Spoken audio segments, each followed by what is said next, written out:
દિલ્હીના જંતર મંતર પર વિદ્યાર્થીઓ વિરોધ પ્રદર્શન કરી રહ્યા છે। આજે 20 તારીખે સંસદ તરફ માર્ચ કરવાની હતી, પરંતુ માર્ચના એક દિવસ પહેલા એટલે કે આગલી રાત્રે જ પોલીસ દ્વારા એવું કહેવામાં આવ્યું કે આને મંજૂરી નથી અને કલમ 163 લગાવી દેવામાં આવી। હવે આખી ઘટનામાં માર્ચ તો તોય શરૂ થઈ ચૂકી છે। વિદ્યાર્થીઓ જે પ્રદર્શનકારીઓ છે તે સંસદ તરફ જવા નીકળી ગયા છે, પરંતુ આ દરમિયાન પોલીસની ભૂમિકા ખૂબ જ શંકાસ્પદ જોવા મળી રહી છે। અને આ એટલે નહીં કારણ કે તેમણે BNSSની કલમ 163 લગાવી, પરંતુ આ એટલે કારણ કે એવા અનેક દ્રશ્યો સામે આવ્યા છે જે પોલીસ અને તંત્રની ભૂમિકા પર પ્રશ્નો ઊભા કરે છે। અને એ પ્રશ્નો એવા છે કે જે શાંતિપૂર્વક માર્ચ કદાચ થઈ રહી છે એમાં પોલીસ જ ક્યાંક ને ક્યાંક ઈચ્છે છે કે અહીંયા હિંસા થાય। આવું અમે શા માટે કહી રહ્યા છીએ તેના વિશે વિગતે ચર્ચા કરવી છે। નમસ્કાર, તમે જોઈ રહ્યા છો ચક્રવાત ન્યૂઝ, હું આપની સાથે હેમંત।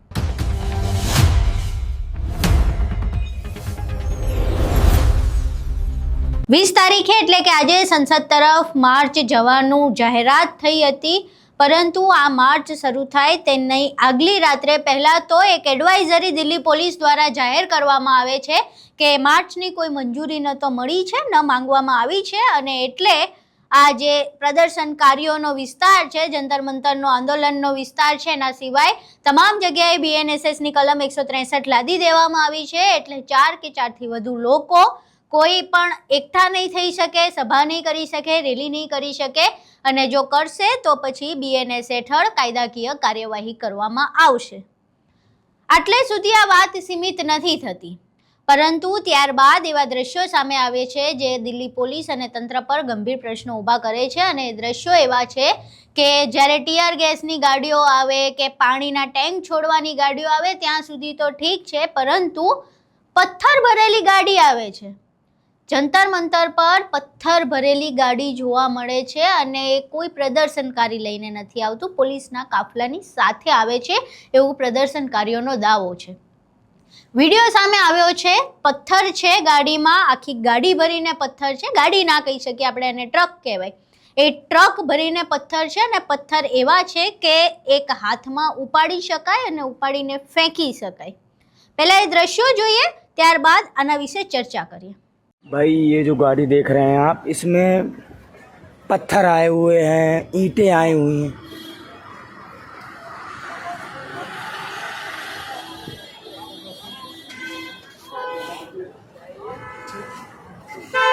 અહીં તમે પથ્થર ભરેલી ટ્રકના દ્રશ્યો જોયા। હવે આ દ્રશ્યો ફક્ત અહીંયાથી પૂરા નથી થતા, ત્યારબાદ પોલીસ સ્ટેશનની સામે એક તૂટેલી ગાડી જોવા મળે છે, જાણે કોઈએ મારીને તોડી હોય એ પ્રકારની।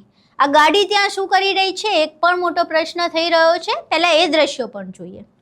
इस गाड़ी को देखिए, टूटी हुई इको गाड़ी खड़ी की गई है दिल्ली पुलिस द्वारा। आखिर ये गाड़ी यहाँ पर क्यों खड़ी की गई है? क्या ये दिखाना चाहते हैं कि जेंजी ने तोड़फोड़ की, माहौल खराब किया? ये ट्रक देखिए, इस ट्रक में पत्थर भरे हैं, बड़े बड़े पत्थर इस ट्रक में भरे गए हैं। आखिर इतने सारे पत्थरों का इस प्रोटेस्ट में क्या काम है? અહીં તમે પથ્થર ભરેલા ટ્રક અને તૂટેલી ગાડીના દ્રશ્યો જોયા। આ સિવાય બીજા એક દ્રશ્યો છે કે ત્યાં હાજર જે પોલીસ અધિકારીઓ છે, જે જવાનો છે, તેમની પાસે નેમ પ્લેટ નથી। શા માટે નેમ પ્લેટ નથી એનો પ્રશ્નનો જવાબ તંત્ર આપી નથી રહ્યું। એટલે પ્રશ્ન એ પણ થઈ રહ્યો છે કે એક તો પહેલા ધર્મેન્દ્ર પ્રધાને આ આખી જે આંદોલન છે, જે લોકો એકઠા થઈ રહ્યા છે, તેને તેમણે શિક્ષણ મંત્રી થઈને દહેશતગર્દોની ટોળું કહી દીધું હતું। હવે આ તો દહેશતગર્દ છે કે ખબર નહીં, પરંતુ આ જે નેમ પ્લેટ વગરનો યુનિફોર્મ પહેરીને જે જવાનો આવી રહ્યા છે, જે પોલીસો આવી રહ્યા છે, જે વિદ્યાર્થીઓ પર હાથ ઉપાડશે, જે હિંસા કરશે, એ પોલીસ છે કે નહીં, એ હકીકતમાં જવાન છે કે નહીં, કે પછી એ દહેશતગર્દ છે અને આ યુનિફોર્મનો સહારો લઈ રહ્યા છે, એ કેવી રીતે ખબર પડશે? પહેલા અહીંયા દ્રશ્યો જોઈએ કે જેમાં નેમ પ્લેટ વગર આ લોકો યુનિફોર્મ પહેરીને આવી રહ્યા છે। અને આ પહેલી વખત નથી, આની પહેલા સોનમ વાંગચુકને જ્યારે લઈ જવામાં આવ્યા ત્યારે પણ સિવિલ ડ્રેસમાં આવ્યા હતા, કોઈની પાસે નેમ પ્લેટ નથી, અને એ દરમિયાન એવો પણ વિડીયો સામે આવ્યો હતો જેમાં એક જવાન બીજા જવાનને કહી રહ્યા છે કે તમે નેમ પ્લેટ કાઢી નાખો, જેના કારણે આપણી ઓળખ ન છતી થાય। અહીં એ તમામ દ્રશ્યો જોઈએ। ये देखिए, ये जितने भी जवान जा रहे हैं, इनका नेम प्लेट ना है, ना कोई टैग है, ये कैसे आरपीएफ के जवान जा रहे हैं, आरएएफ के जवान। देखिए, किसी का नेम प्लेट नहीं है, किसी का कोई टैग नहीं है, किसी का कोई बैच नंबर नहीं है। ये देखिए, और किसी से कुछ पूछो तो बोलते हैं हमारे सीनियर बात करेंगे।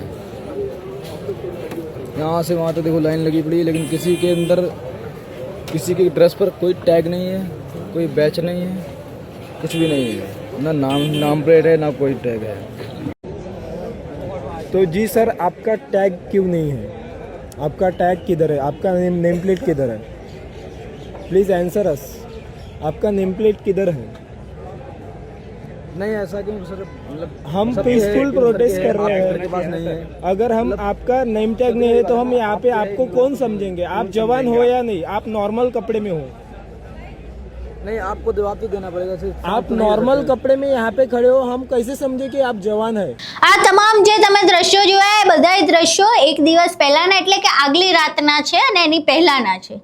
હવે આ જે દ્રશ્યો છે એના વિશે વિજેતા દહિયા જ્યારે માર્ચ શરૂ થાય એના પહેલા એમનું એક નિવેદન સામે આવે છે. વિજેતા દહિયા કોકરોચ જનતા પાર્ટીના સ્પોક પર્સન છે અને તેઓ આ વિશે શું કહી રહ્યા છે પહેલા એ સાંભળો. दिल्ली पुलिस अपने मुंह पे काले पोतना बंद करे।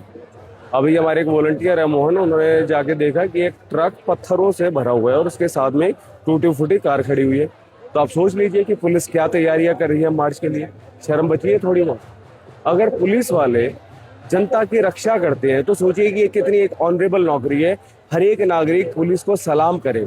लेकिन अगर आप इस तरीके से बीजेपी के गुंडे बन जाते हैं तो मैं कहता हूँ ऐसी नौकरी को लात मार देनी चाहिए। और दिल्ली पुलिस, अगर आप तक मेरी ये वीडियो पहुंच रही है तो प्लीज ऐसा ना करें। आपकी इमेज पूरी तरीके से ध्वस्त हो जाएगी, लोगों का कानून के ऊपर से विश्वास उठ जाएगा। थोड़ा बहुत जमीन रखिए अपने अंदर प्लीज। અહીં તમે વિજેતા દહિયાને સાંભળ્યા. હવે પહેલા જ કહ્યું है કે આ માર્ચ શરૂ થાય એ પહેલાના દ્રશ્યો છે. હવે માર્ચ શરૂ થાય એ પછીના દ્રશ્યો બતાવીએ જેમાં પોલીસ દ્વારા લાઠીચાર્જ કરવામાં આવી રહ્યો છે. એ લોકો જંતર મંતર તરફ જવાનો પ્રયાસ કરી રહ્યા છે. એ દરમિયાન પોલીસ લાઠીઓ વરસાવી રહી છે, હિંસા કરી રહી છે, જબરદસ્તી લાફા મારીને વેનમાં બેસાડી રહી છે. આ તમામ દ્રશ્યો જંતર મંતરથી સામે આવી રહ્યા છે. પહેલા એ દ્રશ્યો જોઈએ, ત્યારબાદ એના વિશે ચર્ચા કરીએ.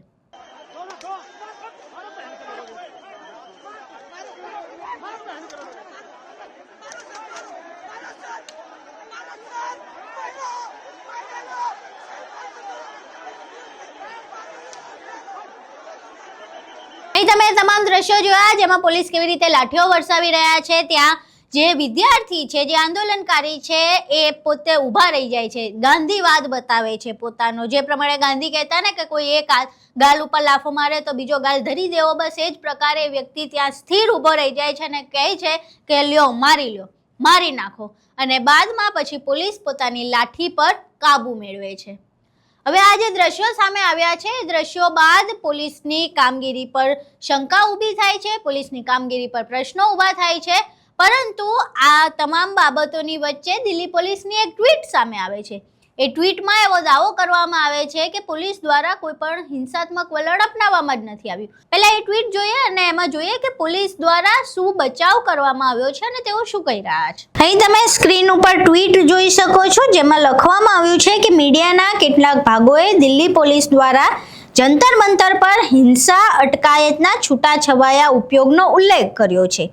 એવી માહિતી આપવામાં આવે છે કે આવી કોઈ ઘટના બની નથી અને વિરોધને વ્યવસાયિક રીતે સાંભળવામાં આવી રહ્યો છે. બધાને વિનંતી છે કે તેઓ કોઈ પણ અફવા શંકા પર વિશ્વાસ ન કરે અને સ્થળ તેમજ તેની આસપાસ શાંતિ અને જાહેર વ્યવસ્થા જાળવવામાં દિલ્હી પોલીસને મદદ કરે. હવે દિલ્હી પોલીસનો એવો દાવો છે કે તેમણે તો આવું કોઈ વલણ અપનાવ્યું નથી. તો પછી આ દ્રશ્યો શું છે? શું હકીકતમાં એ દિલ્હી પોલીસના લોકો નથી? શું આ કોઈ દહેશતગર્દો છે જે નેમ પ્લેટ વગર યુનિફોર્મમાં આવી રહ્યા છે? તો પછી એમની ઉપર કાર્યવાહી થવી જોઈએ કે આ છે કોણ જે લાઠીઓ વરસાવી રહ્યા છે, આ છે કોણ જે હિંસા કરી રહ્યા છે. કારણ કે હજુ સુધી જે પ્રમાણે દિલ્હી પોલીસનું કહેવું છે કે આવો કોઈ પણ હિંસાનો ઓર્ડર આપવામાં જ નથી આવ્યો, તેઓ શાંતિથી આંદોલનકારીઓને સાંભળી રહ્યા છે. તો પછી આ કોણ છે જે લાઠીઓ વરસાવી રહ્યા છે?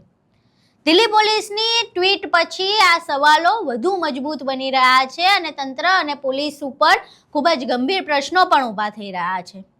જે ગાડી જોવા મળી છે, પથ્થરોથી ભરેલું જે ટ્રક જોવા મળ્યું છે, તે પ્રશ્નો ઊભા કરી રહ્યા છે કે જંતર મંતરના આંદોલન જે શાંતિથી થઈ રહ્યું છે તેને દોડવાનો પ્રયાસ શું ખરેખર તંત્ર દ્વારા જ કરવામાં આવશે? આ જે પથ્થરો છે, પથ્થરોનો ઉપયોગ કોઈકે કર્યો અથવા ખુદ તંત્રએ કર્યો તો તેની જવાબદારી કોની? કારણ કે આ તો પછી ભીડ છે અને ભીડમાં કેવી રીતે ગુના દાખલ થાય છે એ બધાને ખબર છે. એટલે પછી શું પુરાવા અને શું આગળની કાર્યવાહી, તમામ લોકો આંદોલનને કઈ દિશામાં લઈ જશે એ પણ બધાને ખબર છે. એટલે પહેલી વાત તો જ્યારે માર્ચ થવાની હોય, માર્ચના આગલા દિવસે આ પથ્થર ભરેલી ગાડીઓ આવી, એક મોટો પ્રશ્ન છે. તૂટેલી ગાડી સામે આવી એ પણ મોટો પ્રશ્ન છે.